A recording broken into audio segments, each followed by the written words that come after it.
Assalamualaikum warahmatullahi wabarakatuh.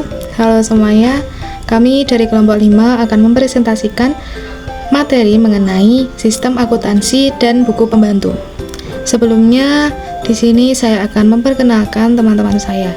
Pertama dari saya sendiri, saya Dida Wahyu Alfia Alfianita dengan NIM 2025-19011. Yang kedua ada Izzatul Hanifah dengan NIM 2025-19001. Yang ketiga ada Aisyah Nadira dengan NIM 2025-19008. Yang keempat ada Intan Citra Aprilia dengan NIM 2025-19014.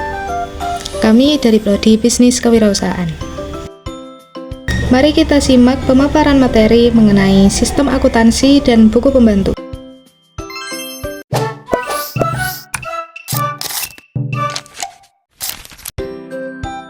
Sistem akuntansi adalah sebuah struktur yang digunakan oleh perusahaan untuk mengumpulkan data keuangan, yang berfungsi sebagai bahasa bisnis, mengubah transaksi mentah menjadi informasi yang paling berguna. Sistem akuntansi tidak dapat berjalan dengan baik apabila tidak didukung oleh komponen-komponen yang saling berkaitan. Setiap komponen memiliki peran penting dalam memastikan proses akuntansi berjalan secara efektif dan akurat. Pertama, pihak pengguna atau people. Pihak pengguna adalah orang-orang yang terlibat langsung dalam penggunaan sistem akuntansi. Contohnya, akuntan yang melakukan pencatatan dan penyusunan laporan keuangan, manajer yang menggunakan laporan tersebut untuk mengambil keputusan, serta staf administrasi yang membantu dalam penginput data. Tanpa peran manusia, sistem akuntansi tidak dapat dijalankan meskipun teknologinya sudah lengkap. Lalu yang kedua, ada prosedur dan instruksi. Nah, prosedur dan instruksi merupakan pedoman atau aturan kerja yang mengambil bagaimana suatu transaksi dicatat dan diolah. Dengan adanya prosedur yang jelas, setiap transaksi akan diproses dengan cara yang sama, sehingga mengurangi risiko kesalahan dan memastikan data keuangan tersusun secara rapi dan konsisten. Yang ketiga ada data. Data adalah bahan dasar dalam sistem akuntansi yang berasal dari aktivitas transaksi perusahaan. Data ini biasanya berupa bukti transaksi seperti nota, kwitansi, faktur, dan slip gaji. Data tersebut menjadi dasar utama dalam pencatatan akuntansi, sehingga keakuratan data sangat mempengaruhi kualitas informasi keuangan yang dihasilkan. Yang keempat, ada perangkat lunak atau software. Perangkat lunak akuntansi berfungsi untuk membantu mengolah data keuangan secara sistematis dan efisien. Dengan menggunakan software akuntansi, proses pencatatan dan perhitungan dapat dilakukan dengan lebih cepat, akurat, dan meminimalkan kesalahan yang mungkin terjadi jika dilakukan secara manual. Yang kelima, ada infrastruktur teknologi informasi. Infrastruktur teknologi informasi mencangkup perangkat keras seperti komputer, server, serta jaringan yang digunakan untuk menjalankan software. Lalu yang terakhir ada pengendalian internal. Pengendalian internal merupakan sistem pengawasan yang ditetapkan untuk menjaga keamanan data keuangan. Pengambilan ini bertujuan untuk mencegah terjadinya kesalahan pencatatan, penyalahgunaan wewenang, maupun kecurangan, sehingga informasi keuangan yang dihasilkan dapat dipercaya. Tahap dalam siklus akuntansi. Dalam pelaksanaannya, sistem akuntansi menjadi suatu alur yang disebut siklus akuntansi. Siklus ini bertujuan untuk memastikan bahwa setiap transaksi keuangan dicatat secara lengkap, sistematis, dan sesuai dengan prinsip akuntansi. Tahap yang pertama adalah identifikasi transaksi. Pada tahap ini, perusahaan mengidentifikasikan dan mengumpulkan seluruh transaksi keuangan yang terjadi dalam suatu periode. Setiap transaksi harus didukung oleh bukti yang sah, seperti nota, kwitansi, dan faktur. Tahap ini penting karena hanya transaksi yang memiliki bukti yang jelas yang dapat dicatat dalam sistem akuntansi. Tahap kedua adalah pencatatan dalam jurnal. Setelah transaksi diidentifikasikan, transaksi tersebut dicatat ke dalam jurnal secara kronologis sesuai dengan tanggal terjadinya. Tahap ketiga adalah posting ke buku besar.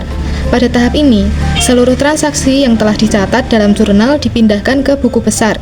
Buku besar berfungsi untuk mengelompokkan transaksi ke dalam akun-akun tertentu, seperti kas, piutang, dan modal. Dengan adanya buku besar, perusahaan dapat mengetahui saldo masing-masing akun. Tahap keempat adalah penyusunan neraca saldo. Setelah proses posting selesai, perusahaan menyusun neraca saldo. Neraca saldo bertujuan untuk memastikan bahwa jumlah saldo, debit dan kredit telah seimbang. Apabila belum seimbang, maka perlu dilakukan pengecekan ulang terhadap pencatatan yang telah dilakukan sebelumnya. Tahap kelima adalah jurnal penyesuaian. Jurnal penyesuaian dilakukan pada akhir periode akuntansi untuk menyesuaikan akun-akun tertentu agar mencerminkan kondisi yang sebenarnya. Penyesuaian ini biasanya berkaitan dengan pendapatan yang masih harus diterima, beban yang masih harus dibayar, atau penyusutan aset. Tahap keenam adalah penyusunan laporan keuangan. Setelah dilakukan penyesuaian, perusahaan menyusun laporan keuangan yang meliputi laporan laba rugi, neraca, dan laporan arus kas. Lalu yang tahap terakhir adalah jurnal penutup. Tahap ini, akun-akun nominal seperti pendapatan dan beban ditutupi agar saldo kembali nol. Tujuan dari jurnal penutup adalah untuk mempersiapkan sistem akuntansi dalam memasuki periode akuntansi berikutnya.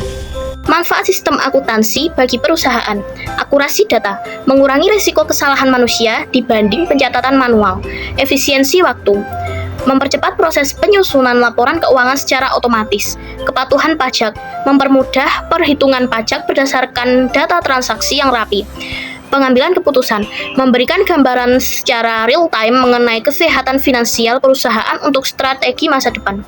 Jenis-jenis sistem akuntansi berdasarkan teknologi. Seiring dengan perkembangan teknologi, sistem akuntansi telah bertransformasi dari cara tradisional menuju sistem yang sepenuhnya otomatis. Secara umum, sistem ini dibagi menjadi 3 kategori. Sistem akuntansi manual. Sistem ini mengandalkan pencatatan fisik pada buku jurnal dan buku besar menggunakan kertas dan pena. Meskipun saat ini sudah jarang digunakan oleh perusahaan besar, sistem manual masih sering ditemukan pada usaha mikro atau UMKM. Kelebihannya, biaya investasi awal sangat rendah. Kekurangannya, risiko kesalahan manusia atau human error tinggi dan prosesnya memakan waktu lama. Sistem akuntansi berbasis komputer atau single user.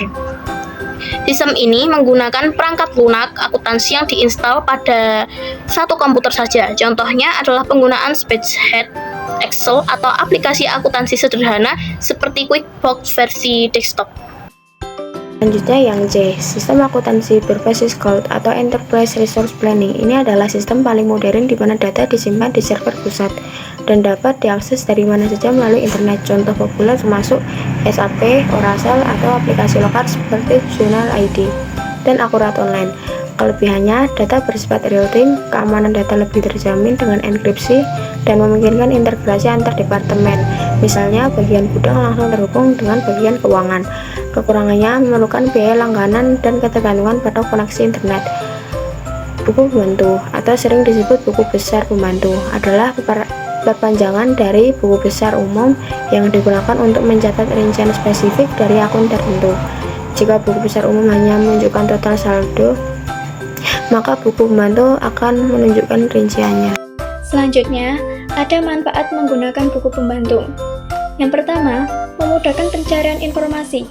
Kita bisa langsung mengetahui saldo spesifik per pelanggan atau pemasok tanpa harus memilah seluruh transaksi di buku besar. Yang kedua, ada ketelitian pencatatan atau cross-check. Total saldo dari seluruh akun di buku pembantu harus sama dengan saldo akun kontrol di buku besar umum. Jika berbeda, berarti ada kesalahan pencatatan. Yang ketiga, ada pembagian tugas. Dalam perusahaan besar, satu orang bisa ditugaskan khusus memegang buku pembantu piutang, sementara yang lain memegang utang, sehingga kerja lebih efisien. Yang terakhir, ada audit dan rekonsiliasi. Memudahkan auditor atau pihak manajemen dalam memverifikasi kebenaran data keuangan perusahaan. Sekian dari kami, mohon maaf apabila ada kesalahan dalam pengucapan atau materi yang disampaikan.